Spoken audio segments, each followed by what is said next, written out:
আমি আপনাকে একটু ক্ল্যারিফাই করি। একটা হচ্ছে আমরা তো আমাদের এক্সট্রাডিশন ট্রিটি অনুযায়ী সাবেক প্রধানমন্ত্রীকে প্রত্যাহার করতে বলেছি।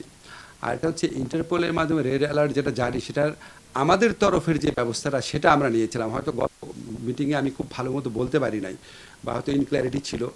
আমাদের তরফ থেকে যে চিঠি লেখা সেটা আমরা করেছি। এখন ইন্টারপোল রেড অ্যালার্ট এখনও জারি করেছে কিনা সেটা আমাদের কাছে সুনিশ্চিত তথ্য নাই। ওদেরও অনেক প্রক্রিয়া থাকে, অনেক কিছু থাকে, অনেক স্ক্রুটিনি থাকে, কিন্তু আমাদের অনুরোধপত্র বা আনুষ্ঠানিকতা সেটা আমরা সম্পন্ন করছি।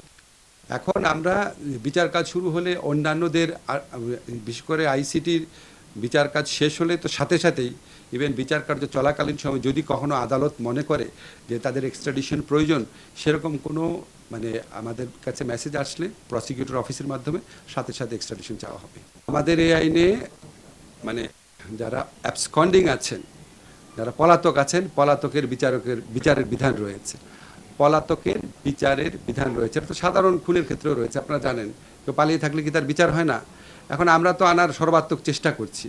এখন ভারতের যে মনোভঙ্গি, এটা দেখে মনে হচ্ছে তারা এটা তারা এটাকে মানে নাকচ করার চেষ্টা করবে, এবং বরং তারা শেখ হাসিনাকে আশ্রয় দিয়ে তাকে অবাধে বাংলাদেশ সম্পর্কে উৎসাহমূলক, উস্কানিমূলক, বিভ্রান্তিকর কথাবার্তা বলতে দিয়ে তারা বরং বাংলাদেশে অস্থিতিশীলতা তৈরির যে প্রচেষ্টা করছে, তাতে আমাদের কাছে মনে হয় না এই আইনটা গুড ফেইথে বা সরল বিশ্বাসে এই আইনটা প্রতিপালন করার ইচ্ছা তাদের রয়েছে।